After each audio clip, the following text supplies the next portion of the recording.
الحمد للہ وکفی سلام علی عبادہ الذین اصطفی اما بعد اللہم صلی علی سیدنا محمد وعلی آل سیدنا محمد مبارک وسلم۔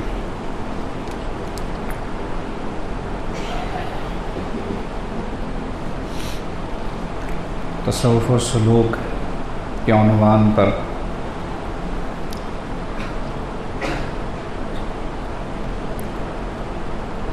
ایک بات یہ آئی تھی کہ علم تصوف کے شرعی ثبوت کے لیے دلائل کیا ہیں۔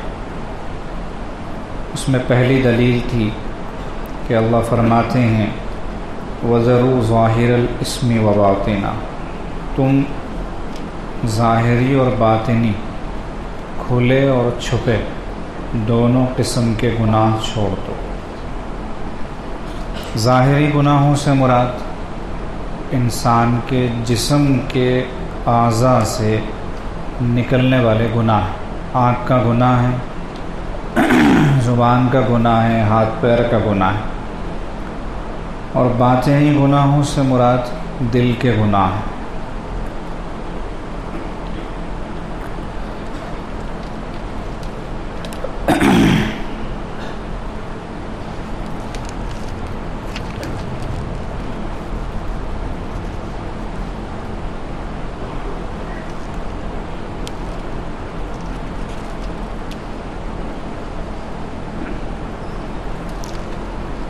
دوسری دلیل یہ بیان کی گئی تھی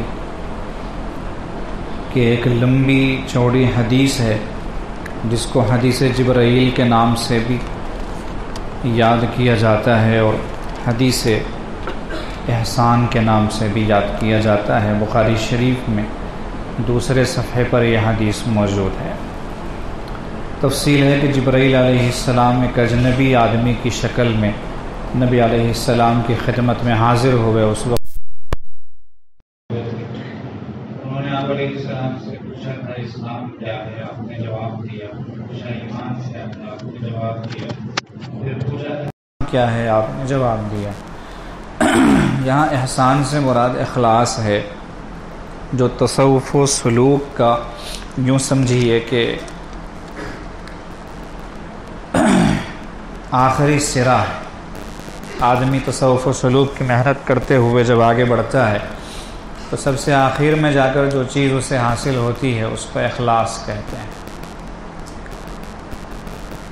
انسان کی ظاہری اور باطنی کیفیت کا یکساں ہو جانا، تعریف اور مذمت کا اس کی نظر میں برابر ہو جانا، اس کی عزت کی جائے کہ اس کو ڈھول دھپے رسید کیے جائیں، دونوں چیزیں اس کی نظر میں برابر ہوں، یہ اخلاص کی علامتیں ہیں۔ تو مل احسان جب پوچھا تھا جبرائیل علیہ السلام نے تو نبی پاک علیہ السلام نے جواب دیا کہ ان تعبد اللہ کأنک تراہ فإن لم تکن تراہ فإنہ یراک، تم اللہ کی بندگی ایسے کرو جیسے تم اس سے دیکھ رہے ہو، اور یہ نہ ہو سکے تو یہ سوچو کہ وہ تو تمہیں دیکھ رہا ہے۔ دن اور رات کی 24 گھنٹے کی زندگی اس محاسبے کے ساتھ، اس نگرانی کے ساتھ چلے کہ اللہ پاک مجھے دیکھ رہے ہیں، اور اس سے آگے بڑھ کر میں اللہ کو دیکھ رہا ہوں، یہ بندہ کبھی گڑبڑ نہیں کر سکتا، کبھی پھسل نہیں سکتا۔ یہی تصوف ہے۔ اسی لیے بعض حضرات نے اس کو حدیث تصوف بھی کہا کہ یہ حدیث تصوف سکھاتی ہے۔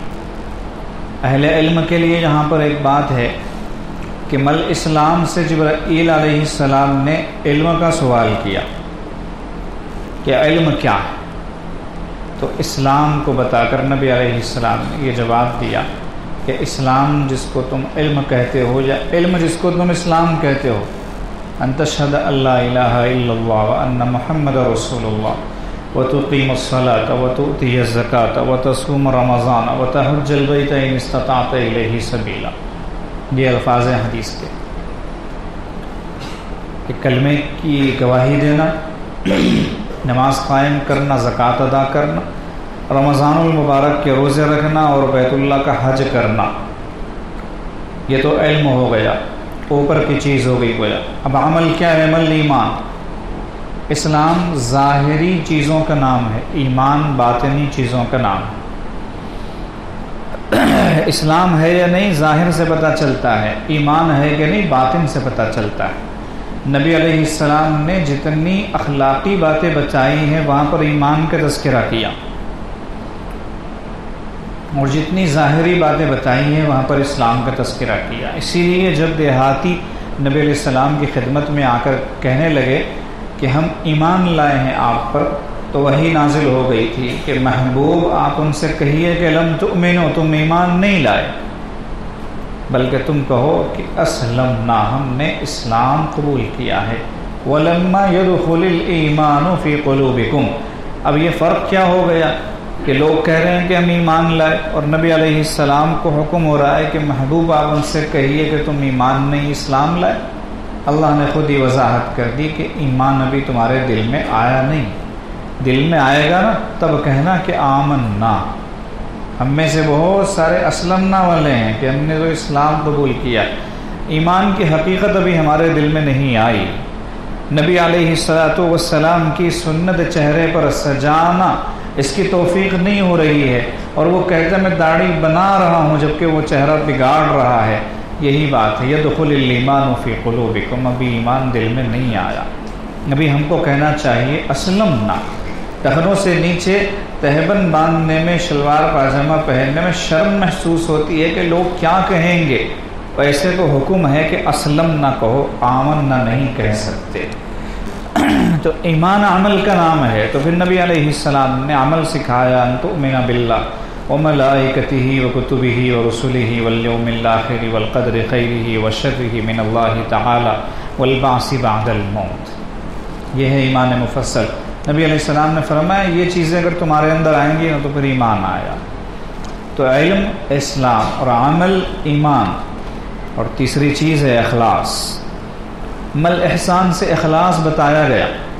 حضرت امام ربانی مجدد البسانی رحمۃ اللہ علیہ فرماتے ہیں کہ علم و عمل اور اخلاص، ان تینوں مجموعوں کا نام شریعت ہے۔ یہ تینوں چیزیں جب اکٹھی ہوتی ہیں تو شریعت وجود میں آتی ہے، علم، عمل اور اخلاص۔ جب تک بندہ علم و عمل اور اخلاص والا نہیں ہوگا، کامل شریعت والا نہیں بن سکتا۔ صرف داڑھی رکھ لینے کا نام شریعت والا ہونا نہیں ہے۔ ہمارے ہاں اصطلاح مشہور ہے ہم لوگوں میں، متشرع، دیندار۔ کیا مطلب؟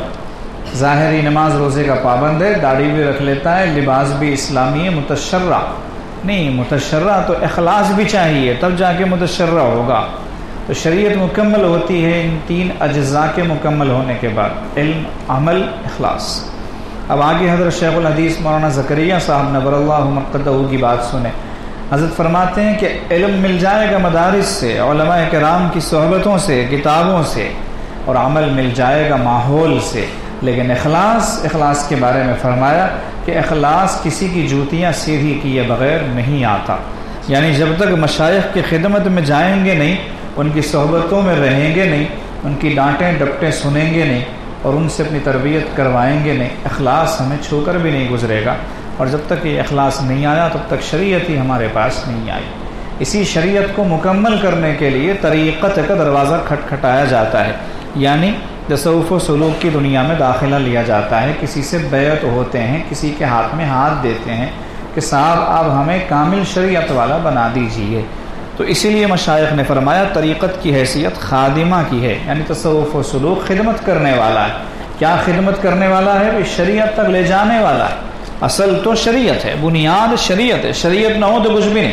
ایک آدمی نماز نہ پڑھے اور کہنے لگے کہ میں دل کی نماز پڑھتا ہوں، میں صوفی ہوں، تو وہ جاہل ہے، وہ جاہل ہے، دین سے دور ہے، وہ گمراہ ہے، خود بھی گمراہ ہے، دوسروں کو بھی گمراہ ہے۔ نبی علیہ السلام نے وہی نماز پڑھی ہے جو نماز جمہور امت آج تک پڑھتی چلی آئی ہے، اور نبی علیہ السلام نے یہ فرمایا صلو کما رأیتمونی اصلی، جیسے مجھے نماز پڑھتا دیکھتے ہو نا ویسے نماز پڑھو۔ پتہ چلا کہ دل کی نماز، دماغ کی نماز، کتاب کی نماز کچھ نہیں ہوتی، نماز نماز ہوتی ہے، وہ جو نبی علیہ السلام نے سکھائی۔ اب یہ شریعت ہے۔ اب حقیقت نماز تک اگر پہنچنا ہے، نماز ایسی کہ بندے کو پتہ چلے کہ میں نے ادھر تکبیر تحریمہ اللہ اکبر کہہ کے ہاتھ باندھا اور اللہ سے ملاقات کر لی، یہ تصوف و سلوک کی دنیا میں آنے کے بعد ہی نصیب ہوتا ہے، ورنہ نماز کا خشوع و خضوع نماز کے علم سے بھی نہیں آتا، نماز کی مشق کر لینے سے بھی نہیں آتا، یہ کوئی اور چیز ہوتی ہے۔ ایک آدمی ایک مرتبہ حضرت شاہ عبد العزیز دہلوی رحمۃ اللہ علیہ کی خدمت میں حاضر ہو، کہنے لگا حضرت مجھے صحابہ جیسی نماز پڑھا دیجئے۔ تو حضرت نے فرمایا بھئی کیا چیز مانگتے ہو، تمہارا منہ دیکھو اور صحابہ کی نماز، صحابہ کون تھے تم تو جانتے بھی نہیں، صحابہ کی نماز کیسے پڑھو گے، ڈانٹا ڈپٹا اسے، لیکن وہ پیچھے پڑ گیا کہ نہیں آپ کو پڑھانا ہی ہے پڑھانا ہی ہے۔ بعض لوگ سر ہو جاتے ہیں، حضرت نے فرمایا کہ ٹھیک ہے جب میں عشاء کے بعد نفلوں سے فارغ ہو جاؤں تو آ جانا۔ اب عشاء کے بعد حضرت جب نفلوں سے سنتوں سے فارغ ہوئے تو حضرت نے اس کو دیکھا، فرمایا میرے پیچھے رکعت باندھ کے کھڑے ہو جاؤ۔ اب حضرت نے 2 رکعت کی نیت باندھی، نماز ختم ہوئی پھر پڑھے، نماز ختم ہوئی پھر پڑھے، صبح کی اذان کا وقت قریب آ گیا۔ اب حضرت نے پلٹ کے اس کو دیکھا، پوچھا صحابہ والی نماز پڑھ لی؟ کہنے لگا ہاں پڑھ لی۔ کیسے پڑھی؟ کہ 2 رکعت نماز مکمل کرتا یہ خیال آتا کہ میں نے تو نماز کا مذاق اڑایا ہے، میں نے تو نماز پڑھی ہی نہیں، پھر اٹھ کے پڑھتا، پھر 2 رکعت پڑھتا تو وہی عدم اطمینان والی کیفیت ہوتی کہ میں نے تو نماز پڑھی ہی نہیں، پھر پڑھتا۔ حضرت نے فرمایا صحابہ کی یہی نماز، پڑھتے تھے پھر پڑھتے تھے، پڑھتے تھے پھر پڑھتے تھے، کہ ہم نے تو پڑھی ہی نہیں۔ یہ ہوتی ہے صحابہ کی نماز۔ یہ نہیں کہ ہم اپنے خشوع و خضوع کے نمبر خود ہی لگا لیں، اپنے آپ پر خود ہی فتویٰ دے لیں کہ ہم نے نماز اچھی پڑھ لی، ماشاءاللہ ایسی پڑھ لی ویسی پڑھ لی۔ تو صحابہ کرام کا یہ معاملہ تھا، وبالاسحار هم یستغفرون، رات بھر اللہ کے سامنے کھڑے رہ کر بھی صبح کا وقت آتا تو کہتے استغفر اللہ ربی، اے اللہ معاف فرما دیجیے، ما عبدنا کا حق کا عبادتک وما عرفنا کا حق کا معرفتک، آپ کی عبادت تو جیسے ہمیں کرنی چاہیے اسے کی نہیں، ہمیں معاف کر دیجیے آپ۔ اور رات بھر نفلوں میں مشغول تھے۔ تو صحابہ کرام کی نماز ایسی تھی۔ تو یہ جو حقیقت نماز ہے یہ مشائخ کی صحبت میں رہ کر ہی آتی ہے، بندہ خود سے بھی مشق کر لے تو وہاں تک نہیں پہنچ پاتا۔ اگر خشوع و خضوع والی نماز نصیب ہو بھی گئی تو نماز کے جو اسرار و رموز ہیں، نماز میں جو معارف ہیں، معرفت کہتے ہیں نکتے کی بات کو، پوائنٹ کی بات کو، جو کسی کسی کے ذہن میں آتی ہے، ہر کسی کے ذہن میں نہیں آتی، پوائنٹ ٹو بی نوٹڈ کہتے ہیں نا۔ کوئی پڑھا لکھا سنجیدہ قابل آدمی کوئی رائے دیتا ہے، کوئی بات کہتا ہے تو مجلس میں جو میر مجلس ہوتا ہے، جو ہیڈ ہوتا ہے اس وقت کا، وہ کہتے ہیں پوائنٹ ٹو بی نوٹڈ، بھئی یہ پوائنٹ جو ہے نوٹ کر لو، بڑی کام کی بات آئی ہے۔ تو ٹھیک یہ جو کام کی بات ہے دین و شریعت کے اعتبار سے، اللہ کی محبت والے معاملے کے اعتبار سے مشائخ پر اللہ کھولتے ہیں۔ تو اگر نماز کی ایسی معرفت نصیب ہونی ہے، بر اخلاص ضروری ہے، اور اخلاص کسی کی جوتیاں سیدھی کیے بغیر نہیں آتا۔ یہ دوسری دلیل ہے تصوف کے لیے کہ نبی علیہ السلام نے احسان کے ذریعے حضرت جبرائیل کے سامنے تصوف کا تذکرہ کیا۔ اسی لیے حضرت مفکر اسلام مولانا سید ابو الحسن علی ندوی رحمۃ اللہ علیہ نے بیان فرمایا، اس بیان کا عنوان ہی یہ رکھ دیا گیا، تصوف تزکیہ و احسان یا تصوف و سلوک، تزکیہ و احسان یا تصوف و سلوک۔ تزکیہ کہو گے تب بھی وہی بات، تزکیہ ہے قرآن کی اصطلاح، قرآن کہتا ہے وَيُزَكِّيهِمْ وَيُزَكِّيهِمْ، یعنی نبی علیہ السلام تربیت کا کام کرتے ہیں، اصلاح اخلاق کا کام کرتے ہیں، لوگوں کو سدھارنے کا کام کرتے ہیں، یہی تصوف ہے۔ قرآن کی اصطلاح میں تزکیہ کہہ لو، حدیث کی اصطلاح میں احسان کہہ لو، بل احسان ان تعبد اللہ کأنک تراہ، یہ احسانی تصوف ہے، یا پھر اردو میں تصوف سلوک کہہ لو۔ ہمارے حضرت دامت برکاتہم میں ارشاد فرماتے ہیں کوئی اور لفظ آپ کے ہاں ہو، کوئی اور اصطلاح آپ دینا چاہتے ہوں تو دیجیے، شوق سے، ہمیں کوئی اعتراض نہیں، بس حقیقت اس کی وہی ہے جو ہمارے اکابر مشائخ نے ہمیں سمجھائی ہے۔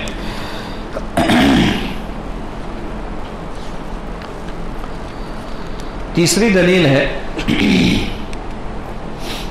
یہ ایک علمی بات ہے جو سب کے سمجھ میں نہیں آئے گی۔ حدیث کی قسموں میں سے ایک قسم ہے حدیث متواتر، جو علماء کرام ہے وہ سمجھتے ہیں۔ اس کا خلاصہ یہ ہے کہ ہر زمانے میں اس کو روایت کرنے والوں کی تعداد اتنی بڑی ہونی چاہیے کہ دوسرے لوگ اتنے لوگوں کو جھوٹا نہ کہہ سکیں. یہ حدیث متواتر. اتنے لوگ کہیں کہ دوسرے لوگ ان سب کو اکٹھے جھوٹا نہ کہہ سکیں. یہ پورا مجمع بیٹھا ہوا ہے. ہر زمانے میں ہر دور میں اتنا مجمع اگر کوئی بات بیان کرے تو ایک آدمی اس کو جھوٹ کہنے کے لیے 10 بار سوچے گا کہ بھئی اس کو تو اتنے لوگوں نے بیان کر دیا، میں جھوٹ کیسے کہوں. حضرت فرماتے ہیں شروع سے لے کر آج تک، یا یوں سمجھ لیجئے کہ جب سے تصوف و سلوک دیگر علوم کی طرح مدون ہوا، جمع ہوا، ایسے بہت سارے علوم ہیں جیسے خود مدارس میں پڑھائے جانے والے جو علوم دینیہ شرعیہ ہیں، یہ مرتب ہوئے خاص انداز میں. تو نبی علیہ السلام کے زمانے میں تو نہیں ہوئے، صحابہ کرام کے زمانے میں تو نہیں ہوئے، تابعین کے زمانے میں بھی نہیں ہوئے، اپنے اپنے انداز سے چلتے رہے. لیکن ایک عرصے دراز کے بعد پھر ایک خاص ترتیب سے مرتب ہو گئے، پورے مدارس میں پڑھائے جاتے ہیں. اب اتنے لوگوں نے پڑھا لیا کہ کوئی آدمی آ کر کہے کہ یہ سب غلط ہے تو وہی غلط ٹھہرایا جائے گا. سامنے والے لوگ کہیں گے بھی تم ہی غلط ہو. اتنے سارے علماء کیسے غلط ہو سکتے ہیں، اتنے سارے طلبہ کیسے غلط ہو سکتے ہیں. تو حضرت فرماتے ہیں کہ دوسری صدی سے لے کر آج تک ہر دور میں اچھی خاصی تعداد میں لوگوں نے تصوف و سلوک کو اپنایا، ایک خاص انداز میں، خاص ترتیب پر. یہ دلیل کافی ہے.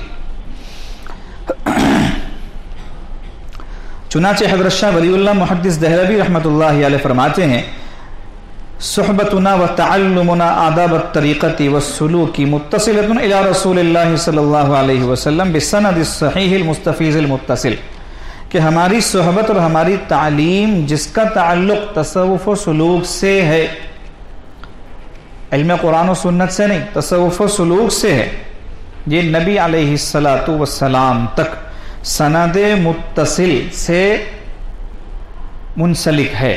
یعنی ہم سے لے کر نبی علیہ السلام تک مستقل ایک سند ہے کہ فلانے نے فلاں سے یہ تصوف و سلوک کا درس لیا، اور فلانے نے فلاں سے نسبت لی، فلانے نے فلاں سے نسبت لی، اور فلانے نے فلاں سے. یہ سلسلہ نبی علیہ السلام تک جا پہنچتا ہے. چنانچہ ہمارے حضرت فرماتے ہیں ہمارا جو سلسلہ عالیہ نقشبندیہ مجددیہ ہے یہ پہلے صدیقی سلسلہ کہلاتا تھا، اس لیے کہ نبی علیہ السلام سے نسبت صدیقیت حاصل کرنے والے حضرت ابوبکر صدیق رضی اللہ تعالی عنہ ہیں. حضرت ابوبکر صدیق رضی اللہ تعالی عنہ. مشائخ نے لکھا ہے کہ غار ثور میں جب 3 دن نبی علیہ السلام کی خصوصی صحبت حضرت ابوبکر کو ملی کہ جس صحبت میں کوئی دوسرا شریک نہیں تھا، اور اس وقت صدیق اکبر نے وہ خدمت کی نبی علیہ السلام کی اور اپنے آپ کو ایسا قربان کیا اور جان نثار کیا نبی علیہ السلام پر کہ آپ علیہ السلام کا سینہ جو ایک خاص نسبت کے نور سے بھرا ہوا تھا، آپ نے صدیق اکبر کے سینے سے لگا کر اس میں منتقل کیا. چنانچہ خود نبی علیہ السلام ارشاد فرماتے ہیں ما صب اللہ فی صدری الا وقد صببت فی صدر ابی بکر، کہ جو کچھ اللہ نے میرے سینے میں ڈالا تھا میں نے وہ سارا کا سارا ابو بکر کے سینے میں منتقل کر دیا. مگر یہ اس کا مطلب یہ نہیں کہ نبوت منتقل کی، کیونکہ نبوت منتقل کی جانے والی چیز نہیں ہے. نبوت وہبی چیز ہوتی ہے، یعنی براہ راست اللہ پاک کسی بندے کو دیتے ہیں. لہٰذا آج تک آپ نہیں بتا سکتے کہ کسی نبی نے اپنے بیٹے کو نبوت جانشینی کے طور پہ منتقل کی ہو. باپ بیٹے کو نبوت ملی ہے لیکن وہ اللہ کی طرف سے ہی ملی ہے. حضرت ابراہیم علیہ السلام نبی، اللہ نے بنایا تو نبی تھے وہ. حضرت اسماعیل علیہ السلام بھی نبی، لیکن ابراہیم علیہ السلام نے نبوت ان کو شفٹ نہیں کی، ٹرانسفر نہیں کی، بلکہ اللہ نے خود حضرت اسماعیل کو نبوت دی. تو یہ اشکالی فضول ہے کہ نبوت بھی ڈال دی کہ نبی علیہ السلام نے. نبی نبوت دے ہی نہیں سکتا. اسی لیے نبی علیہ السلام نے فرمایا لو کان بعدی نبی لکان عمر، ہوتے بھی اگر کوئی نبی تو وہ عمر ہوتے. لیکن ایک تو ہونا نہیں ہے، دوسرے میں نے دینا نہیں ہے. جب دونوں باتیں نہیں ہیں تو عمر نبی نہیں ہیں. تو نبی علیہ الصلوۃ والسلام تک متصل سند ہے، ایسا نہیں ہے کہ بے سند والا کام ہے۔ کوئی آدمی یہ کہے کہ کہاں سے ثابت ہے، وہ کیسے ثابت ہے، یہ کیسے ثابت ہے، تو اس سے اتنا کہنا کہ بھئی جن کے علوم پر ہمیں اعتماد ہے نا، حضرت شاہ ولی اللہ محدث دہلوی رحمۃ اللہ علیہ اتنے بڑے محدث ہیں کہ حدیث کے پڑھنے پڑھانے والے جتنے بھی ہیں کوئی بھی حضرت شاہ ولی اللہ محدث دہلوی رحمۃ اللہ علیہ کو کراس کر کے اسکپ کر کے نہیں جا سکتا، اس کو جانا ہی پڑتا ہے حضرت شاہ ولی اللہ تک۔ جب وہ یہ بات کہہ رہے ہیں تو کچھ تو دم ہے اس میں۔ تو بہرحال تصوف و سلوک جو ہے وہ ایک مستند اور ثابت شدہ چیز ہے، اس میں ذرا سا بھی شک شبہ کرنا وہ انسان کے اندر کی خرابی کی دلیل ہے۔ اگر اس کا اندرون صحیح ہوگا تو اس کو اس پر کبھی بھی اعتراض نہیں ہوگا، بلکہ عاجز نے اس سے پہلے مختلف موقعوں پر یہ بات عرض کی ہے کہ تصوف و سلوک کا، مشائخ کا، اکابر کا انکار کرنا اندر میں کبر ہونے کی علامت ہے، بڑائی ہوتی ہے جو کسی کو اپنے سے بڑا دیکھنا نہیں چاہتی۔ انا خیر منہ، شیطان نے کہا تھا کہ میں اس سے بہتر ہوں۔ کس سے بہتر ہوں؟ آدم سے بہتر ہوں۔ تو شیطان کو آدم کی بڑائی برداشت نہیں ہوئی، تو ہر وہ شخص کسی بھی زمانے میں جس کو سامنے والے کی بڑائی برداشت نہیں ہوگی وہ تصوف و سلوک کا انکار کرے گا، کیونکہ علمی اعتبار سے دلائل کی روشنی میں ٹھوس بنیادوں پر تصوف کا انکار کرنے کا کوئی معنی ہی نہیں ہے، کوئی مطلب ہی نہیں ہے، تو اب صرف اس وجہ سے ہی انکار ہو سکتا ہے۔ حضرت امام مالک ابن انس رحمۃ اللہ علیہ، امام دار الہجرہ، تیسرے امام ائمہ اربعہ میں حضرت امام مالک رحمۃ اللہ علیہ بہت بڑے محدث، پورے مدینہ منورہ کے متفقہ امام تھے، آپ سے بڑا کوئی عالم اس وقت موجود نہیں تھا، مالکی مسلک آپ سے چلا۔ آپ فرماتے ہیں من تفقہ ولم یتصوف فقد تفسق، ومن تصوف ولم یتفقہ فقد تزندق، ومن جمع بینہما فقد تحقق۔ جس نے علم فقہ تو حاصل کیا، یعنی شرعی علوم کا ظاہری حصہ، اسلامی علوم کا ظاہری حصہ، لیکن تصوف حاصل نہیں کیا، یعنی باطنی حصہ حاصل نہیں کیا، چھپا ہوا حصہ، اس نے فسق کیا۔ بہت بڑی بات کہی، اور کہنے والے حضرت امام مالک ہیں، یہ نہ کہنا کہ ہم کہہ رہے ہیں، ہمارے حضرت کہہ رہے ہیں، حضرت کے حضرت کہہ رہے ہیں، نہیں، امام مالک رحمۃ اللہ علیہ کا فیصلہ ہے۔ تو اس نے فسق کیا، فسق کا مطلب یہ ہے کہ اس کو کوئی ثواب ہی نہیں ملا، کوئی کام ہی نہیں کیا، اس نے، اس کا کام کہے جانے کے قابل ہی نہیں ہے، بیکار ہے، فضول۔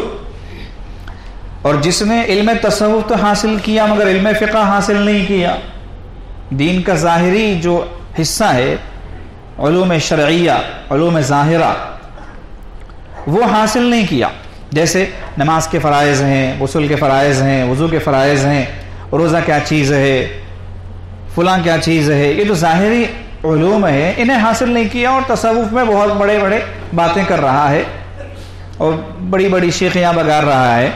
تو حضرت امام مالک فرماتے ہیں فقط تزندق، وہ زندیق ہے، زندیق اور خطرناک لفظ ہے فاسق سے زیادہ، جو مرتد ہے اس کو زندیق کہا جاتا ہے، اس کے بارے میں کہا کہ وہ زندیق ہے، کیونکہ دونوں چیزیں انسان کو گمراہی تک لے جانے والی ہیں۔ علم فقہ تو ہے، علم تصوف نہیں ہے، گمراہ یقیناً ہوگا، علم تصوف ہے، علم فقہ نہیں ہے، یقیناً گمراہ ہوگا، یقیناً گمراہ ہوگا۔ دونوں چیزیں گمراہی تک لے جانے والی ہیں، کسی کی گمراہی سے الگ ہے، دونوں میں فرق ہے، اس کے حساب سے ایک گمراہی کو فسق کہا اور ایک گمراہی کو زندیقیت کہا، اور جس نے ان دونوں کو جمع کیا پس وہ محقق ہوا، فقط تحقق، دونوں کو جمع کیا، یعنی ظاہری علوم بھی حاصل ہے، باطنی علوم بھی حاصل۔ نبی علیہ الصلوۃ والسلام نے نماز اور روزے کے جو مسائل بتائے وہ بھی پتہ ہے، اور نماز روزے کے جو معارف بتائے وہ بھی پتہ ہے، تو یہ شخص محقق ہے۔ تو یہ امام مالک رحمۃ اللہ علیہ کا فیصلہ ہے۔ پتہ چلا کہ تصوف و شریعت، تصوف و سلوک اور علوم ظاہرہ، یہ دونوں چیزیں اپنی جگہ پر ضروری ہیں. شریعت و طریقت جس کو کہتے ہیں عام اصطلاح میں، دونوں چیزیں اپنی جگہ ضروری ہیں. ایک آدمی بغیر طریقت کے شریعت میں کامل نہیں ہو سکتا. ایک آدمی شریعت پر چلتے ہوئے طریقت کو بھی پا لینے کا دعویٰ نہیں کر سکتا. اگر وہ دعویٰ کر رہا ہے تو شریعت کا ظاہر اس کے پاس ہے، شریعت کا باطن اس کے پاس نہیں ہے. علامہ شامی رحمۃ اللہ علیہ، جن کی کتاب پڑھے بغیر کوئی مفتی نہیں بنتا، علامہ ابن عابدین شامی رحمۃ اللہ علیہ نقشبندی تھے. حضرت شیخ خالد کردی رومی رحمۃ اللہ علیہ سے انہوں نے نسبت پائی تھی.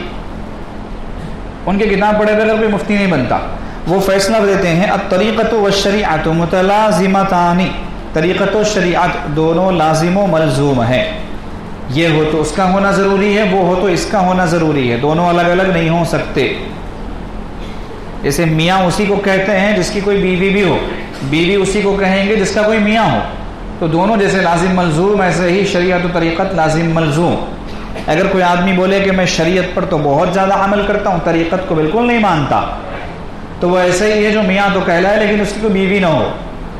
اور کوئی آدمی یوں کہے کہ صاحب میں تو صوفی ہوں، طریقت تو میرے پاس بہت ہے، شریعت نہیں مانتا، تو وہ ایسی بیوی ہے جس کا کوئی شوہر نہیں لیکن وہ بیوی ہونے کا دعویٰ کر رہی. دونوں چیزیں کتنی خطرناک ہیں اس کا اندازہ لگا لو.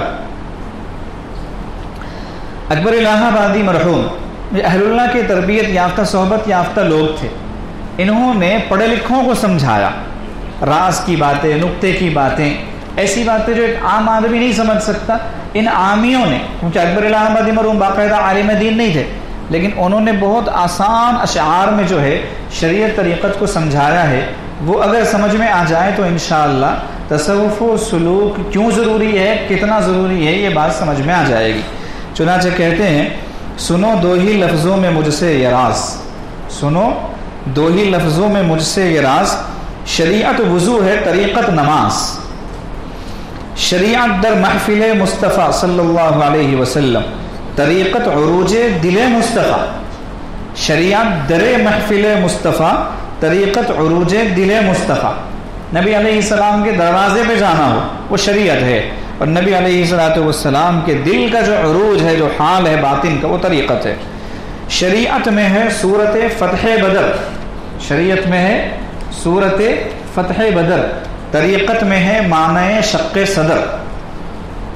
اہل علم زیادہ سمجھ سکتے ہیں.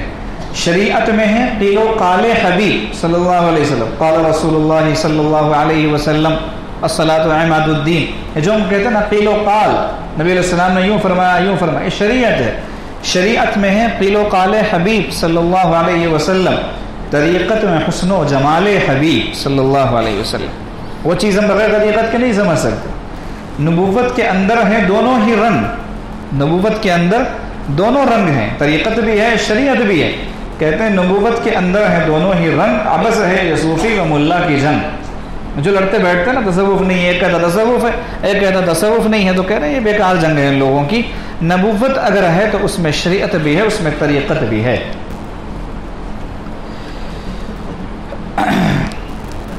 ہمارے حضرت فرماتے ہیں ثابت ہوا کہ علم تصوف کوئی عجمی چیز نہیں بلکہ خالص مکی اور مدنی چیز ہے. البتہ جاہل صوفیہ کی وہ باتیں جو کتاب و سنت کے خلاف ہوں ہمیں رد کی جائیں گی. اگر کوئی یہ کہے کہ پیر کے لیے پردہ ضروری نہیں ہے، پیر کے سامنے عورتیں بے پردہ ہوتی ہیں، وہ پیر نہیں ہے، وہ منگل. آ رہی بات سمجھ؟ یہ چیز قبول نہیں کی جائے گی، یہ چیز رد کر دی جائے گی. من احدث فی امرنا ھذا ما لیس منہ فہو رد. جو ہمارے اس دین میں، نبی علیہ السلام کا فرمان ہے، ایسی بات پیدا کرے جس کا دین سے کوئی تعلق نہ ہو، اسے رد کر دیا جائے گا، اٹھا کر پھینک دیا جائے گا. نبی علیہ السلام نے جب پردہ سکھایا، خود بھی عمل کیا اور کروایا. صحابیات نبی علیہ السلام کے سامنے کبھی بے پردہ نہیں ہوا کرتی تھیں، اور نبی علیہ السلام نے کبھی صحابیات کا چہرہ نہیں دیکھا. جب نبی نے پردہ کیا ہے اور کروایا ہے تو اس زمانے کے لوگ کیسے کہہ سکتے ہیں کہ پردہ نہیں ہے؟ حضرت عائشہ صدیقہ رضی اللہ عنہ اور دیگر ازواج مطہرات تشریف فرماتی. اتنے میں عبداللہ ابن ام مکتوم رضی اللہ تعالیٰ عنہ جو نابینا صحابی کا تشریف لائے اور اجازت چاہی، تو نبی علیہ السلام نے ازواج مطہرات سے فرمایا کہ اندر جاؤ. تو حضرت عائشہ رضی اللہ عنہا نے پوچھے یا رسول اللہ وہ تو نابینا ہے، ہمیں اندر جانے کی کیا ضرورت ہے، وہ تو ہمیں دیکھ نہیں سکتے، پردہ تو یوں ہی ہو جائے گا۔ تو نبی علیہ السلام نے، آپ کا اندازہ نہیں تھا، یہ آپ کا طرز نہیں تھا ایسے بات کرنے کا اور ایسے سمجھانے کا، لیکن جلالی انداز میں نبی علیہ السلام نے مجن عائشہ کو خطاب کر کے فرمایا، ایک اور بھی زوجہ مطہرہ اس وقت موجود تھی، فرمایا افانتما عمیاوان، تم دونوں بھی اندھی ہو، افانتما عمیاوان، تم دونوں بھی اندھی ہو، کیا تم انہیں نہیں دیکھ رہی ہو؟ چلو اندر جاؤ۔ تو پردہ دونوں طرف سے، نہ عورت مرد کو دیکھ سکتی نہ مرد عورت کو دیکھ سکتی۔ تو فرماتے جو کتاب و سنت کے خلاف وہ ہمیشہ رد کی جانے والی چیز ہے۔ حضرت امام ربانی مجدد الفسانی رحمۃ اللہ علیہ فرماتے ہیں کل طریقت ردتہ الشریعۃ فہو زندقۃ و الحاد، طریقت کی ہر وہ بات جسے شریعت رد کر دے زندقہ اور کفر ہے۔ طریقت کی کوئی بات ہے، مثال کے طور پہ نماز کی ضرورت نہیں ہے، تو شریعت کے خلاف ہے یہ بات، شریعت اس کو رد کر دے گی، کہے گی ایسی طریقت سے 1000 بار توبہ، ایسی طریقت پر تو لعنت، تم کہہ رہے ہو نماز نہیں ہے۔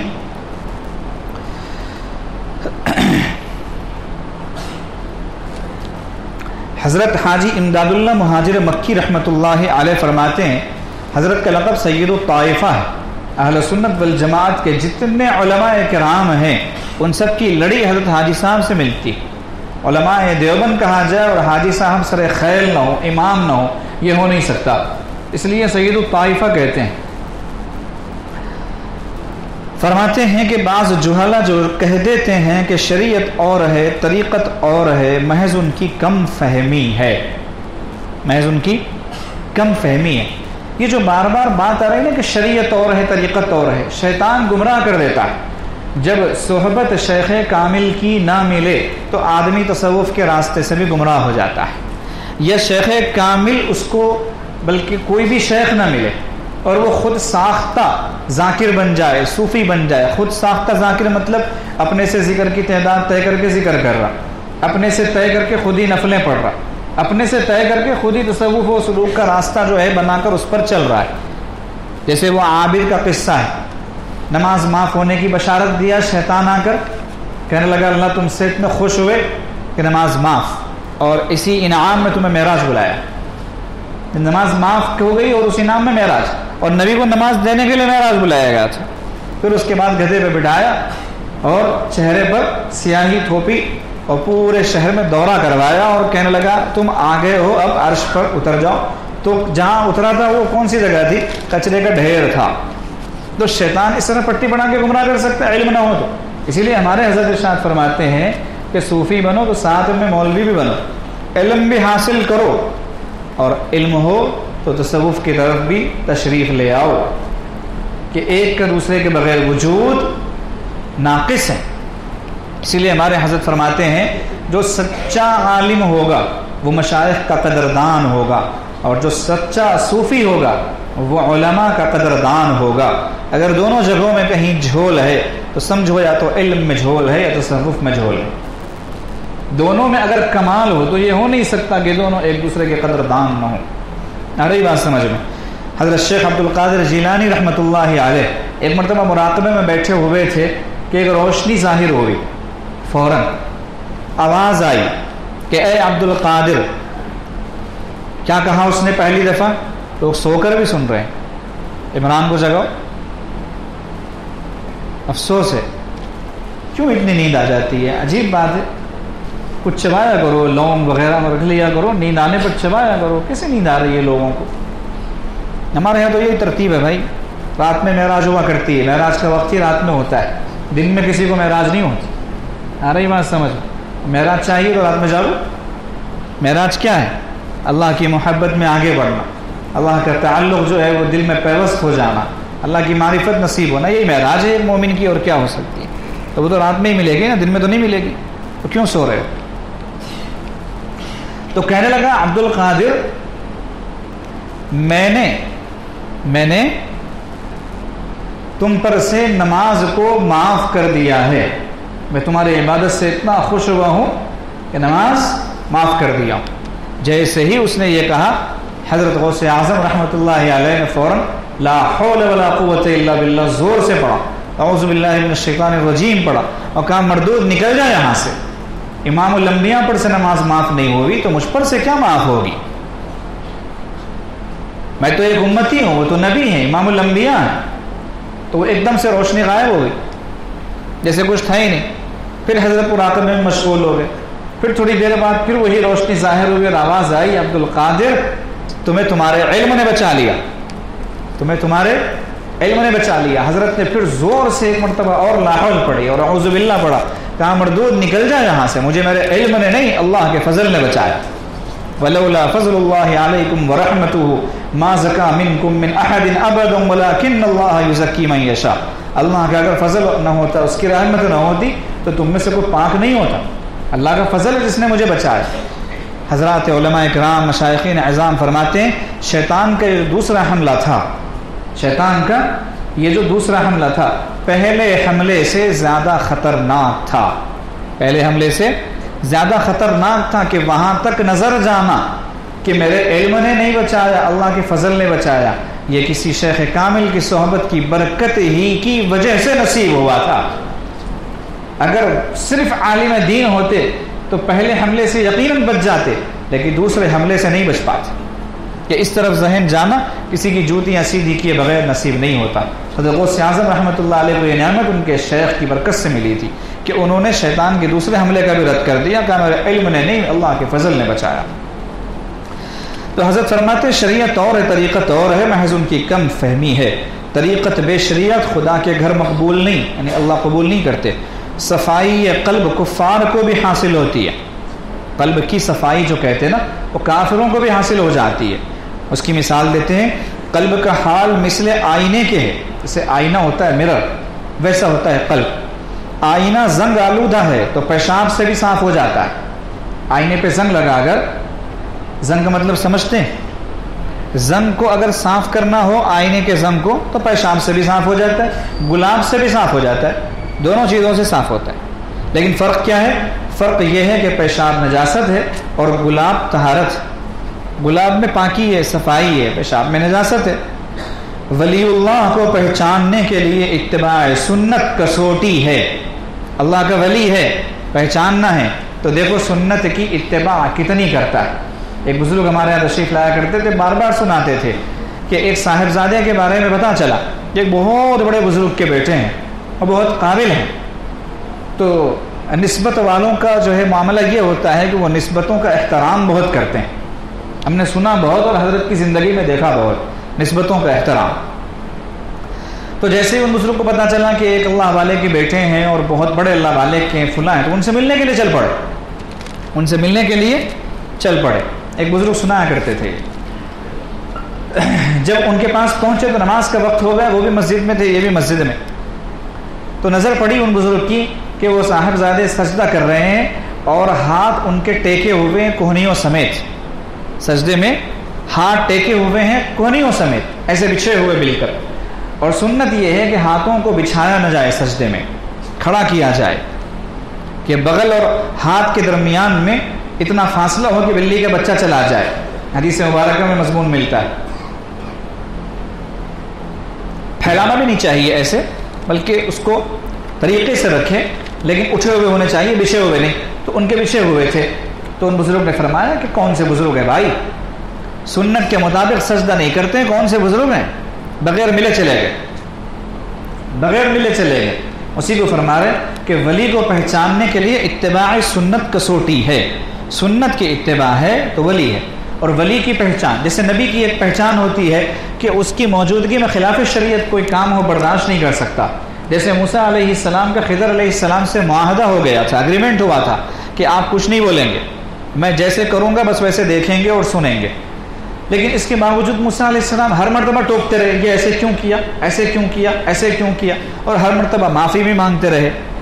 اس کی وجہ علماء نے یہ لکھی ہے، محدثین نے، مفسرین نے، سبھی نے یہ بات بتائی کہ حضرت موسیٰ علیہ السلام نے جان بوجھ کے نہیں کیا یہ، خضر علیہ السلام کو ستانے کے لیے، یا بھول گئے تھے خضر علیہ السلام سے کیا ہوا وعدہ، یہ بات بھی نہیں، دونوں چیزیں بھی نہیں۔ پھر کیا تھا؟ نبوت، شان نبوت، وہ شریعت میں کسی مداخلت کو برداشت نہیں کر سکتی۔ اگر موسیٰ علیہ السلام اس وقت نہ ٹوکتے تو ان کے نبی ہونے پہ اشکال ہو جاتا. نبی ہو اور غلط بات پر خاموش رہے، یہ ہو نہیں سکتا. اسی لیے ایک بات یہاں پر یہ ہے کہ نبی علیہ السلام کی موجودگی میں کوئی کام کیا جائے اور آپ خاموشی اختیار کریں، نہ ہاں کہیں نہ ناراضگی ظاہر کریں، نہ رضامندی کا اظہار کریں، خاموش ہو جائیں، وہ بھی حدیث ہے. اور اس کو کہتے ہیں تقریر رسول اللہ صلی اللہ علیہ وسلم، آپ علیہ السلام کی تقریر. تقریر کا مطلب آپ کی خاموشی نے یہ ثابت کر دیا کہ یہ چیز صحیح ہے، یہ چیز صحیح ہے. اس کی کئی مثالیں ہیں. تو نبی اگر خاموش ہو جائے تو وہ چیز صحیح بن جاتی ہے. تو موسیٰ علیہ السلام غلط بات پر خاموش کیسے رہ سکتے؟ اس لیے ٹوکا. تو نبی کی پہچان یہ ہے کہ وہ غلط بات پر خاموش نہیں رہ سکتے، ٹوکے بغیر نہیں رہتے. اور ولی کی پہچان یہ ہے کہ خلاف سنت کو ہضم نہیں کر سکتا، بالکل بھی نہیں، خلاف سنت کو ہضم نہیں کر سکتا.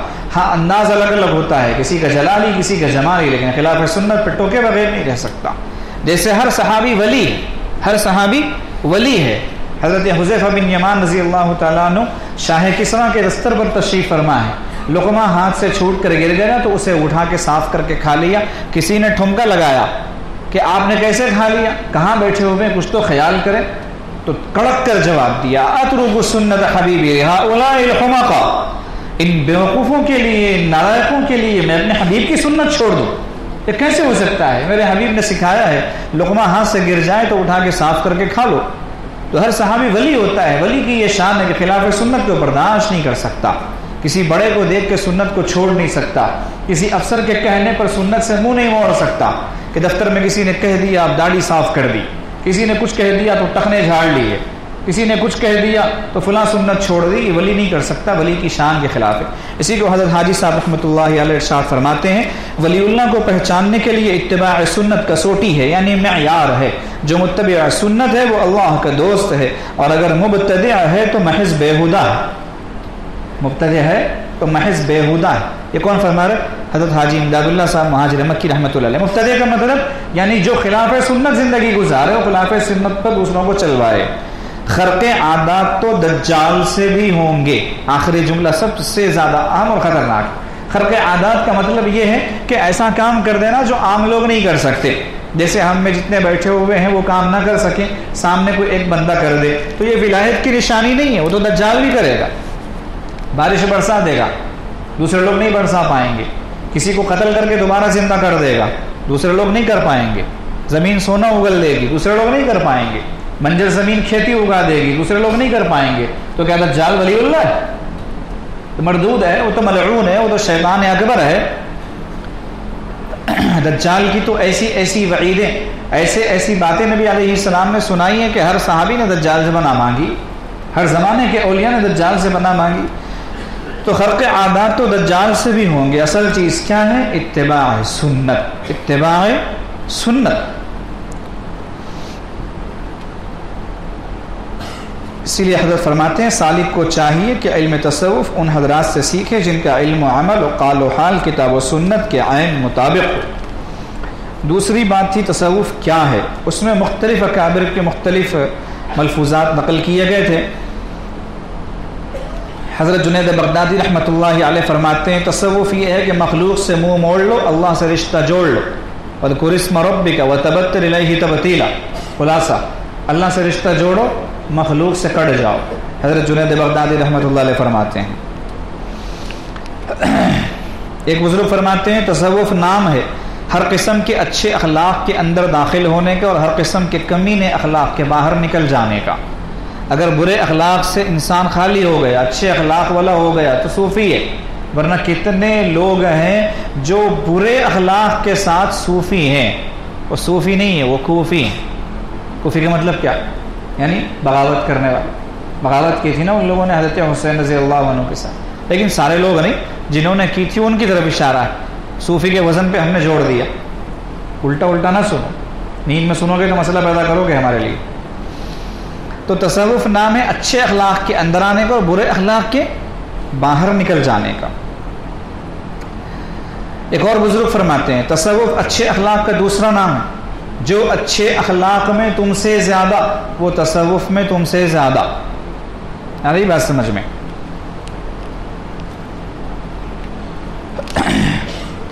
ایک بزرگ فرماتے ہیں تصوف آداب ہی آداب ہیں، ہر وقت کا ادب، ہر جگہ کا ادب، ہر حال کا ادب، جو بے ادب وہ صوفی نہیں، بادب ہی صوفی ہوتا ہے۔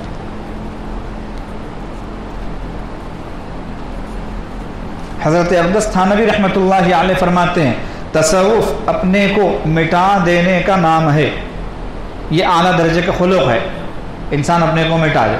حضرت امام ربانی مجدد الفسانی رحمۃ اللہ علیہ نے سب کا خلاصہ کیا، فرماتے ہیں تصوف شریعت پر اخلاص سے عمل کرنے کا نام ہے، تصوف شریعت پر اخلاص سے عمل کرنے کا نام ہے۔ اس کی تفصیل تو اہل علم کے سامنے کھولی جا سکتی، عوام کے لیے اتنی بات کافی ہے کہ تم جو کرو اللہ کے لیے کرو، شریعت کا کوئی بھی عمل کرو اللہ کے لیے کرو تو تم صوفی ہو، اسی کا نام تصوف ہے۔ اور اگر کسی اور کے لیے کر رہے ہو یا اپنی ذات کے لیے کر رہے ہو، کسی اور نیت سے کر رہے ہو تو وہ تصوف نہیں ہے، تمہیں پھر سیکھنے کی ضرورت ہے۔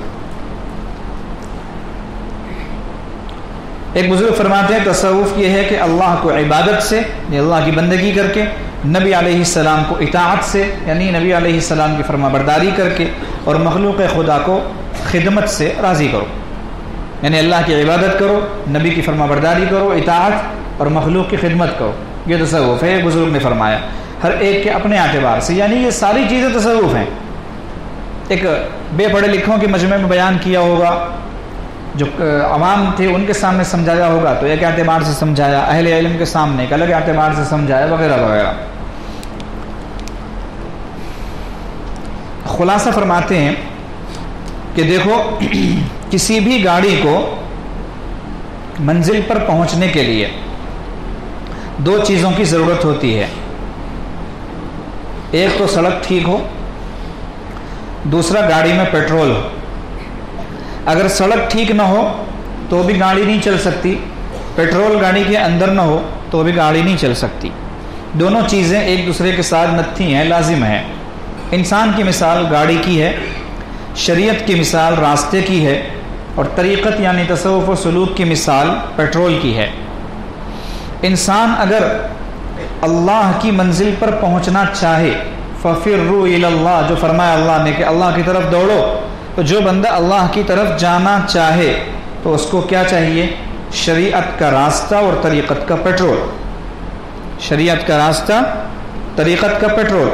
لہذا جو لوگ شریعت و طریقت میں سے کسی ایک چیز کے بھی منکر ہیں وہ اپنی گاڑی کو ایسے راستے ہی میں رکا ہوا پائیں گے، گاڑی ان کی راستے میں رک جائے گی۔ کامیاب زندگی یہ ہے کہ انسان فَفِرُّوا إِلَى اللَّهِ کے حکم پر لبیک کہتے ہوئے، یعنی اللہ نے جو فرمایا نا فَفِرُّوا إِلَى اللَّهِ، اللہ کی طرف دوڑو، اللہ کی طرف بھاگو، تو اس پر عمل کرتے ہوئے تخلقوا بأخلاق اللہ، یہ نبی علیہ السلام نے فرمایا، حدیث مبارکہ کا ٹکڑا ہے کہ اللہ کے اخلاق کو اختیار کر لو، اللہ کے اخلاق کو اختیار کر لو۔ کیسے ہوگا؟ نبی علیہ السلام کی زندگی کو، آپ کی حیات مبارکہ کو سینے سے لگا لو، اخلاق اللہ یعنی اللہ کے جو اخلاق ہیں وہ آپ کو مل جائیں گے۔ تو فَفِرُّوا إِلَى اللَّهِ پر لبیک کہنا، اور تخلقوا بأخلاق اللہ، اللہ کے اخلاق کو نبی علیہ السلام کے طریقے کو اختیار کرتے ہوئے اپنانا، پھر کیا ہوگا؟ انابوا إِلَى اللَّهِ کی جماعت میں شامل ہو جائیں گے، یعنی وہ لوگ جو اللہ سے رجوع کرتے ہیں، اللہ کی طرف لو لگاتے ہیں، اللہ سے اپنا رشتہ جوڑتے ہیں، ان کی جماعت میں شامل ہوتے ہیں۔ اب ان کے لیے کیا ہوتا ہے؟ لَهُمُ الْبُشْرَى فِي الْحَيَاةِ الدُّنْيَا وَفِي الْآخِرَةِ، ایسے لوگوں کو دنیا کی زندگی میں بھی خوشخبریاں دی جاتی ہیں اور آخرت کی زندگی میں بھی خوشخبریاں دی جاتی ہیں۔ اور پھر سب سے آخر میں کیا کہتے ہیں اللہ پاک؟ وَرِضْوَانٌ مِّنَ اللَّهِ أَكْبَرُ، پھر جب تم کل جنت میں بھی چلے جاؤ گے تو وہاں سب سے اونچی اور سب سے آخری نعمت کا جو اعلان ہوگا وہ اللہ پاک فرمائیں کہ میرے بندوں میں تم سے راضی، تم مجھ سے راضی، اب میں کبھی بھی تم سے ناراض نہیں ہوں گا۔ اور اسی کو اللہ نے فرمایا اکبر، سب سے بڑی چیز یہی ہے اللہ کی رضا، اور اسی کا نام جو ہے تصوف و سلوک ہے۔ ہمارے حضرت فرماتے اسی کا نام تصوف و سلوک ہے۔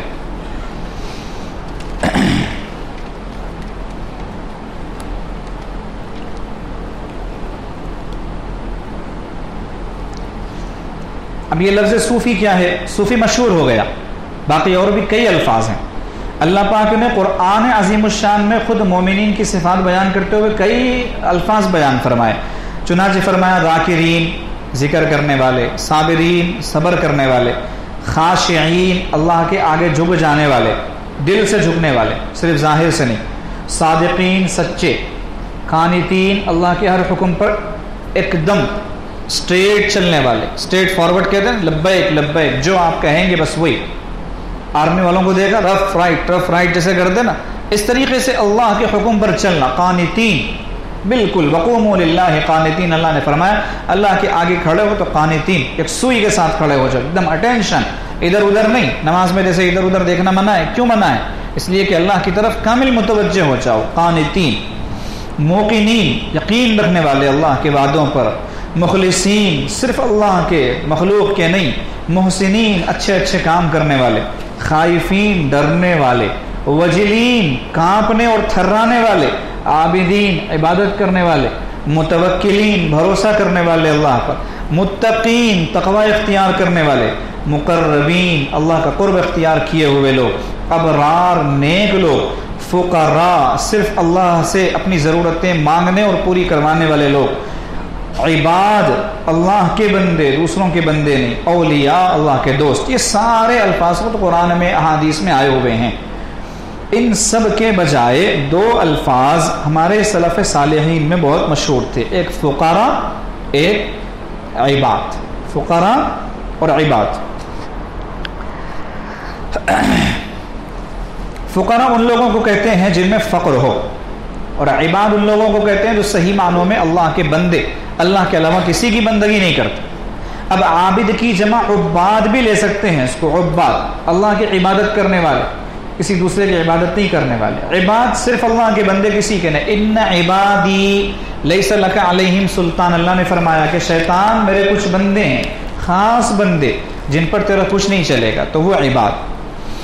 تو سلف صالحین جو ہے یہ دو الفاظ کا زیادہ تر استعمال کرتے تھے. فرماتے ہیں کہ ان حضرات میں ایک چیز کامن تھی، جو اس طرح کے لوگ تھے نا ان صفات والے، ان میں ایک چیز کامن تھی. کیا؟ اون کا لباس پہنتے تھے، جس کو عربی میں صوف کہتے ہیں. کیا کہتے ہیں؟ صوف.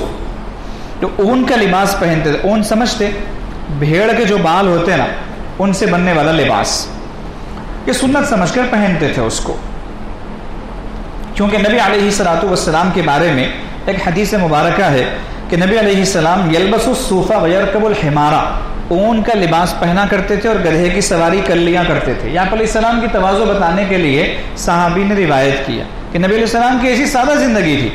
تو فقراء جو ہمارے مشایخین کہلاتے ہیں، صوفیہ کہلاتے ہیں، انہوں نے یہ لباس اختیار کیا تاکہ نبی علیہ السلام سے مشابہت ہو جائے.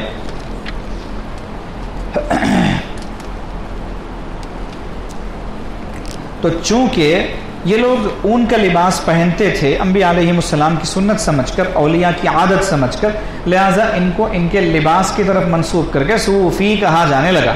کیا کہا جانے لگا؟ صوفی. اس پر ایک شعر یاد آ گیا علامہ سید سلیمان ندوی رحمۃ اللہ علیہ کا.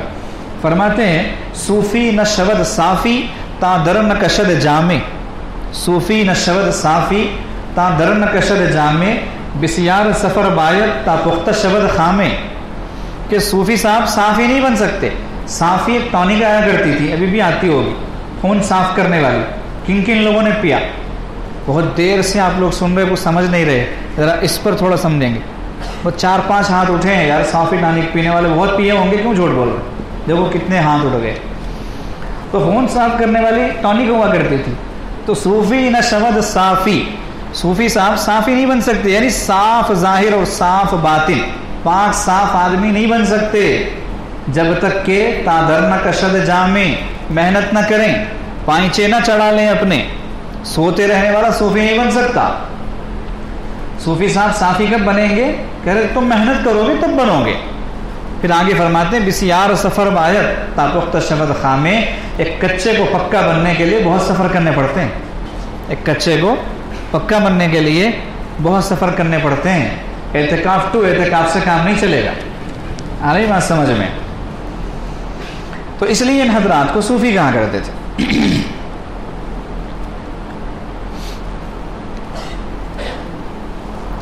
ایک بزرگ ہیں وہ فرماتے ہیں اللہ پاک نے عیسیٰ علیہ السلام کے ساتھیوں کا قرآن عظیم الشان میں تذکرہ کیا تو ان کے ظاہری لباس کی طرف منسوب کیا. اذ قال الحواریون، الحواریون یہ عیسیٰ علیہ السلام کے ساتھیوں کے لیے کہا گیا. کیوں کہا گیا؟ کہ یہ لوگ سفید لباس پہنتے تھے، اس وجہ سے ان کو حواری کہہ دیا گیا، ان کے لباس کی طرف منسوب کر کے. تو وہ بزرگ فرماتے ہیں میرے نزدیک صوفیہ کا بھی یہی معاملہ ہے کہ ان کے ظاہری لباس کی طرف منسوب کر کے انہیں صوفی کہہ دیا گیا. تو وہ لوگ تو اون کا لباس پہنا کرتے تھے، ہم کم از کم سفید لباس پہن لے بھائی. ہم چمکیلے اور پتہ نہیں کیسے کیسے عجیب و غریب قسم کے کپڑے پہنتے ہیں، کام کے دھام کے، اور اپنے آپ کو صوفی کہتے ہیں. فقیر، نقشبندی، مجددی کیسے ہو جائے گا بھائی ایسے ایسے کپڑے پہن کر، رنگ برنگے کپڑے. تو حضرت فرماتے ہیں کہ صوفی کے لفظ اصل میں صوف سے مشتق ہے، اور یہی قول اقوا ہے. یعنی اور بھی اقوال ہیں صوفی کے بارے میں، لیکن یہی قول اقوا یعنی سب سے زیادہ اسٹرانگ ہے. آپ یہ ایک بات کہہ دیں کافی ہو جائے گی.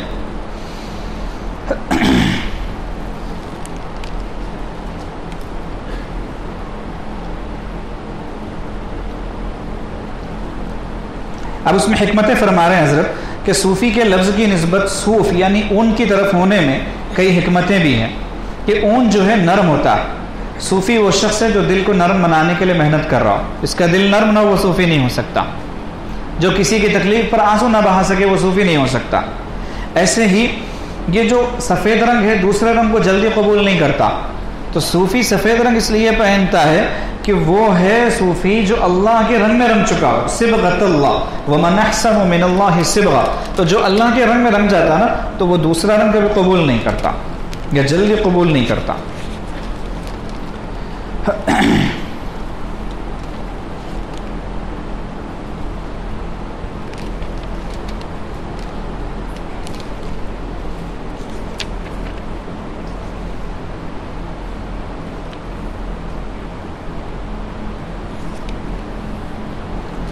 صوفی کون ہوتا ہے؟ اس بارے میں بعض بزرگوں کی بات بیان فرما رہے ہیں کہ ایک بزرگ فرماتے ہیں جس کا کردار اس کی گفتار کے موافق ہو، یعنی جس کا حال اس کے قال سے میچ کرتا ہو. خواجہ عزیز الحسن مجذوب رحمۃ اللہ علیہ ارشاد فرماتے ہیں بن جائے یہ سب قال میرا حال سراسر، جو کچھ ہے زباں پر ہو خدایا میرے دل میں. کہ جو کچھ میں کہتا ہوں وہ میرا حال بن جائے، اور جو کچھ میری زبان پر ہے اللہ میرے دل میں آ جائے. بس یہی صوفی ہے.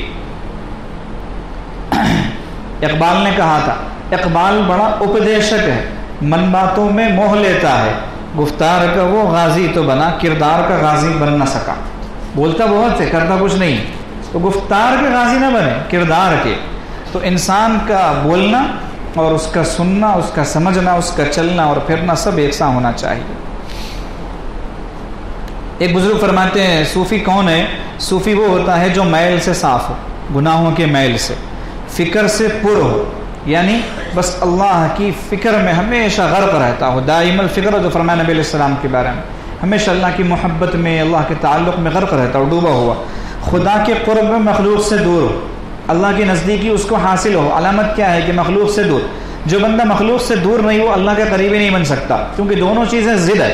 رات ہو تو دن نہیں، دن ہو تو رات نہیں. جو بندہ مخلوق کا ہے وہ خالق کا کبھی نہیں ہو سکتا، اور جو خالق کا ہے وہ مخلوق کے کسی کام کا نہیں. اور اس کی نگاہ میں سونا اور مٹی دونوں برابر. حضرت شبلی رحمۃ اللہ علیہ جو بہت بڑے صوفی ہیں فرماتے ہیں صوفی وہ ہے جو مخلوق سے کٹے اور اللہ سے جڑے. ابھی علماء اکرام کے لیے دیکھیں حضرت کیا فرماتے ہیں. خلاصہ کلام یہ ہے صوفی وہ ہوتا ہے جس کو جانوروں کی آواز، جہاں سے شروع کر رہے ہیں، جس کو جانوروں کی آواز، ہر ایک سوز و ساز، چڑیوں کی چہک، پھولوں کی مہک، سبزے کی لہک، جواہرات کی دمک، سورج کی چمک، سما و سمک، درختوں کے رنگ، شیشہ و سنگ، پتھر کی سختی، خوشحالی و بدبختی، زمین کی نرمی، آتش کی گرمی، دریا کی روانی، کواکب آسمانی، پہاڑوں کے ابھار، بیابان و مرغزار، خزاں و بہار، غرض ہر چیز ایک نادیدہ ہستی کی یاد دلائے، اور وہ ہے اللہ اللہ اللہ. تب ہے وہ صوفی. 5 منٹ اضافہ، کیونکہ آپ نے ہمیں دیر سے یہاں پر بلایا ہے. پتہ نہیں کیا کیا کر رہے تھے، جنریٹر آ رہا ہے، جا رہا ہے، سب تماشے ہو رہے تھے نا، اس لیے دیر سے آئے تو 5 منٹ بڑھ گئے. لیکن آج تاخرات ہے، تاخرات کا دوسرا معاملہ ہوتا ہے دعا وغیرہ کے اعتبار سے رکھنے کے ہیٹے بند کرو.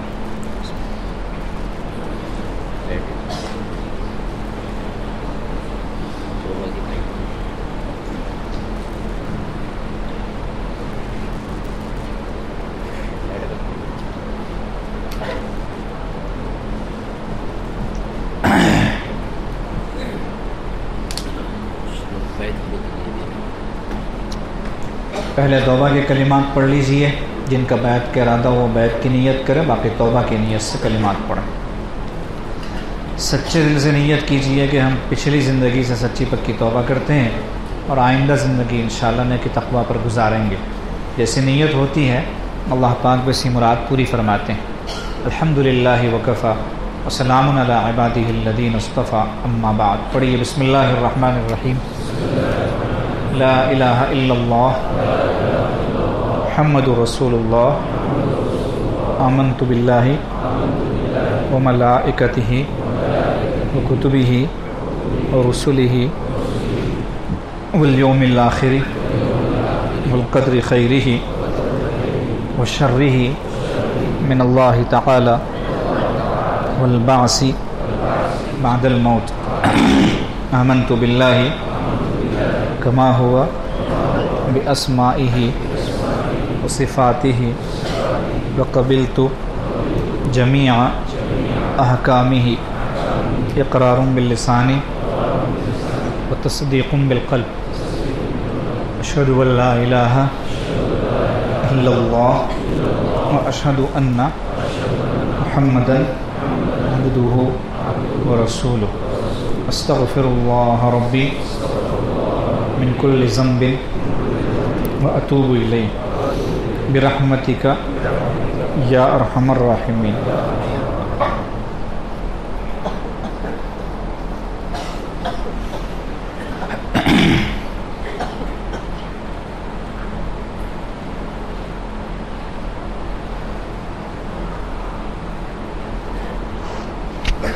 مراقبہ کر لیجئے، سروں کو جھکا لیجئے، آنکھوں کو بند کر لیجئے. دنیا اور دنیا میں جو کچھ ہے ان سب سے ہٹ کٹ کر یکسوئی کے ساتھ اللہ پاک کی یاد میں ڈوب جائیے. یہ تصور کیجئے کہ اللہ پاک کی رحمت آ رہی ہے، میرے دل میں سما رہی ہے، میرے دل سے گناہوں کی سیاہی اور ظلمت دور ہو رہی ہے، اور میرا دل کہہ رہا ہے اللہ اللہ اللہ.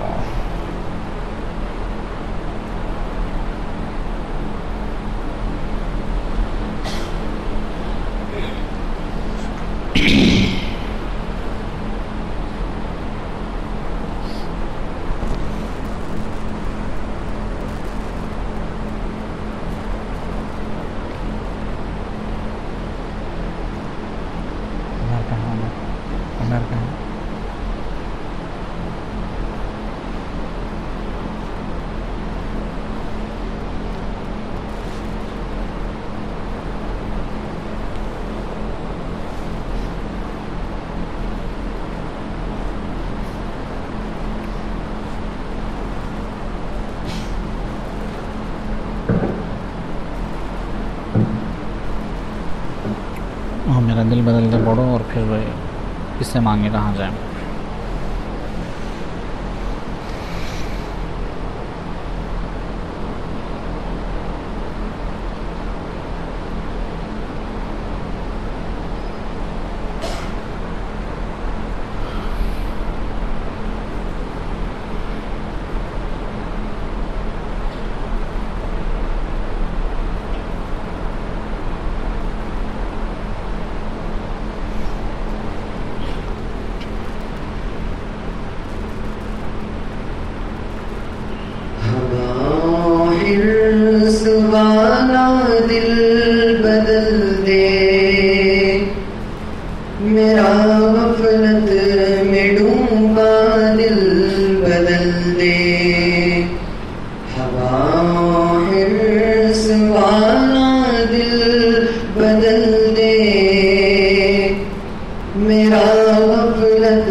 بدل دے دل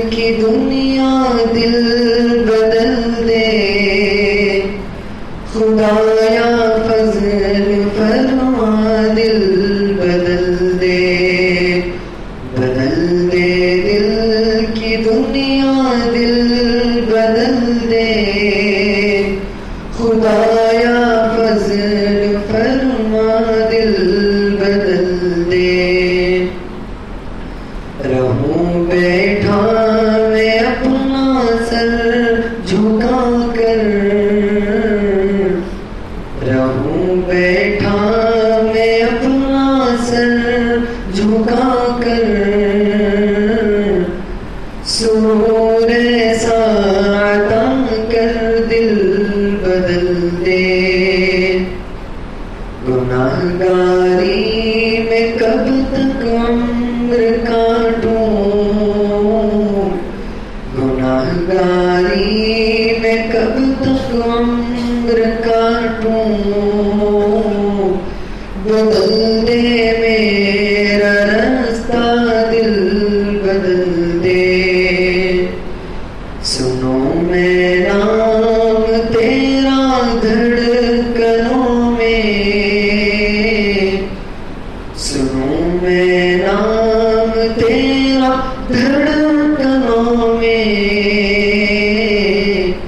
مزہ آ جائے مولا دل بدل دے، مزہ آ جائے مولا دل بدل دے، سہل فرما مسلسل یاد اپنی، سہل فرما مسلسل یاد اپنی، خدایا رحم فرما دل بدل دے، خدایا رحم فرما دل بدل دے، یہ کیسا دل ہے سینے میں الہی، یہ کیسا دل ہے سینے میں الہی، جو زندہ بھی ہے مردہ دل بدل دے، جو زندہ بھی ہے مردہ دل بدل دے، تیرا ہو جاؤ اتنی آرزو ہے، تیرا ہو جاؤ اتنی آرزو ہے، بس اتنی ہے تمنا دل بدل دے، بس اتنی ہے تمنا دل بدل دے، پڑا ہوں تیرے در پر دل شکستہ، پڑا ہوں تیرے در پر دل شکستہ، رہوں کیوں دل شکستہ دل بدل دے، رہوں کیوں دل شکستہ دل بدل دے، ہوا حرص والا دل بدل دے، میرا غفلت میں ڈوبا دل بدل دے، میرا غفلت میں ڈوبا دل بدل دے،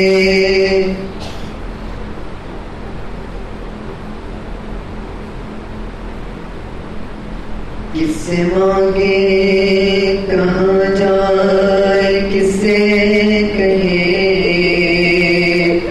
اور دنیا میں حاجت روا کون ہے، کس سے مانگے کہاں جائے کس سے کہے، اور دنیا میں حاجت روا کون ہے، سب کا داتا ہے تو، سب کو دیتا ہے تو، سب کا داتا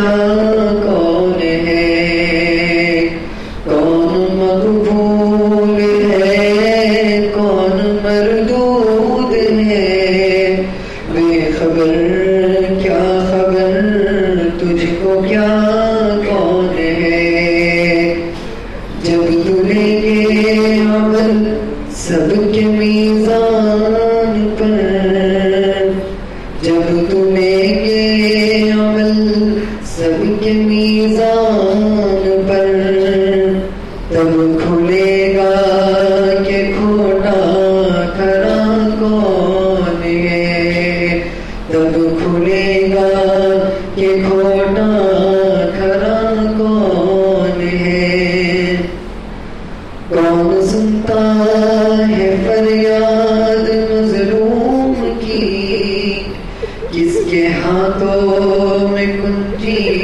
ہے مقصوم کی، کون سنتا ہے فریاد مظلوم کی، کس کے ہاتھوں میں کنجی ہے مقصوم کی، رزق پر جس کے پلتے ہے شام و گدا، جلوہ آرا بزم عطا کون ہے، اولیاء تیرے محتاج ہے اے رب کل، تیرے بندے ہیں سب انبیاء و رسل، اولیاء تیرے محتاج اے رب کل، تیرے بندے ہیں سب انبیاء و رسل، ان کی عزت کا باعث ہے نسبت تیری، ان کی پہچان تیرے سوا کون ہے، ان کی عزت کا باعث ہے نسبت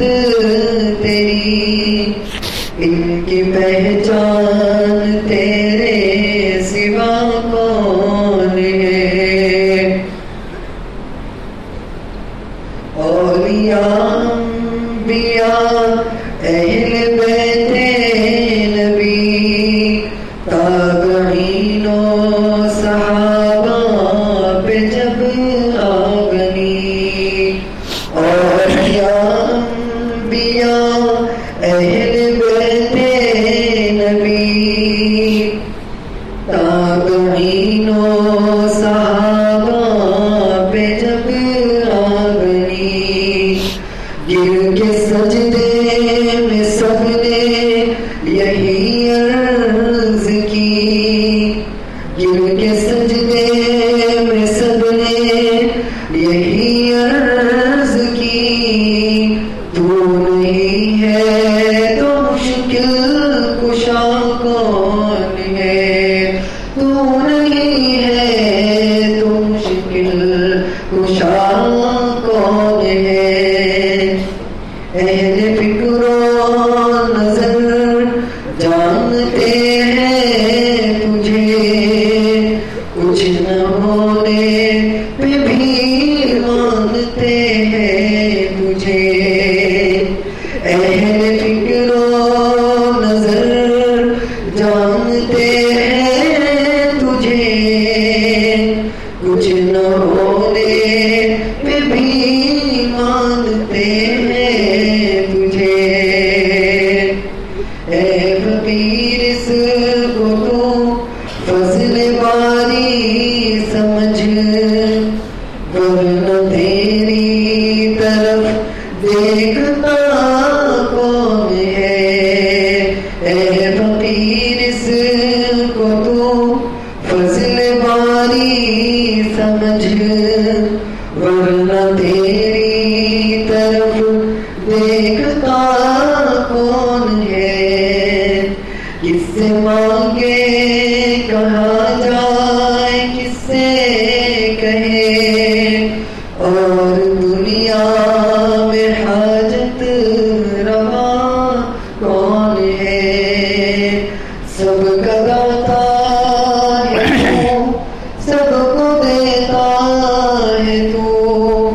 تیرے بندوں کا تیرے سوا کون ہے؟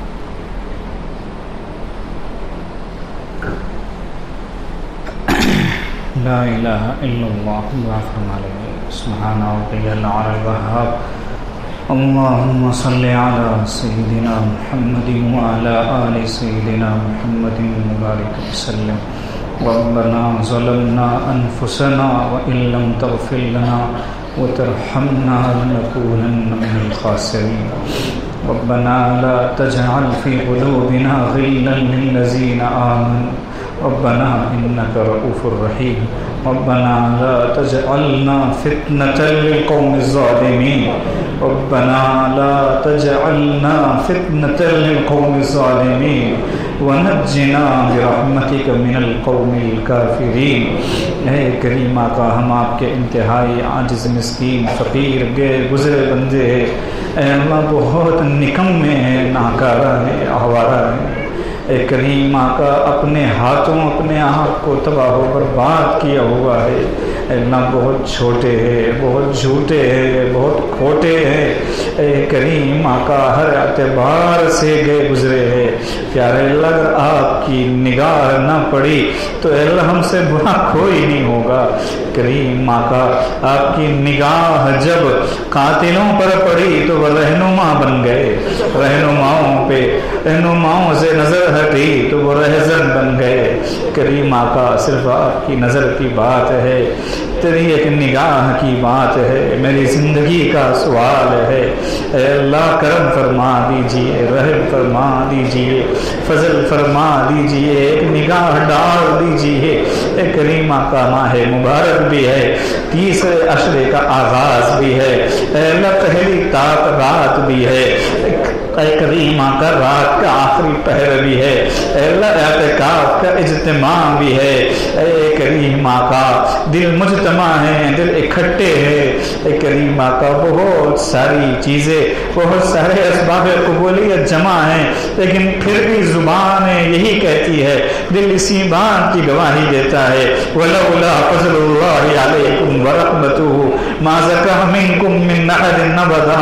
ابھی بھی محض آپ کا فضل چاہیے، آپ کا کرم چاہیے، آپ کی نظر عنایت چاہیے، آپ کی توجہ خاص چاہیے۔ اے اللہ، اس وقت بھی اگر آپ نہ چاہیں، جبرائیل کی سفارش بھی کام نہیں آئے گی۔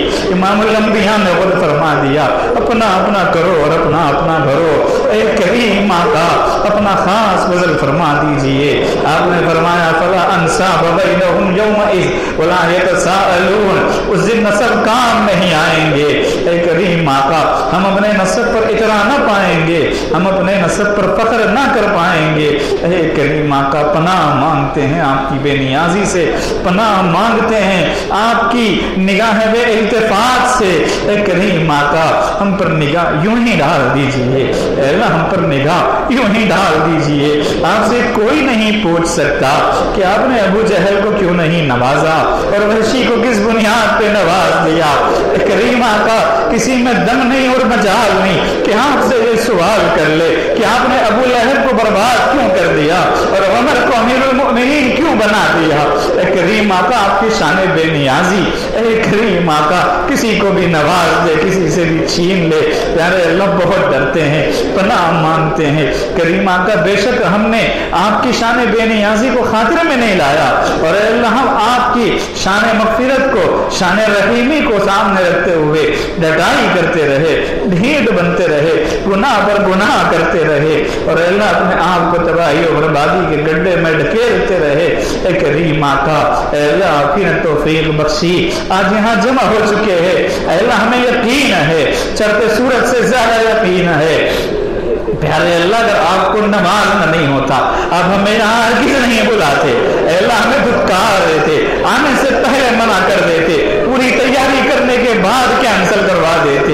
اے کریم آقا، سفر کروا کے واپس لوٹا دیتے۔ اے اللہ، آپ کو نوازنا ہی تھا، اس لیے آپ نے بلا لیا. اب جب آپ نے نوازنے کے لیے بلایا ہے پیارے اللہ ہم بھیک مانگتے ہیں. اے اللہ صدقے میں مغفرت مانگتے ہیں, بھیک میں جنت مانگتے ہیں.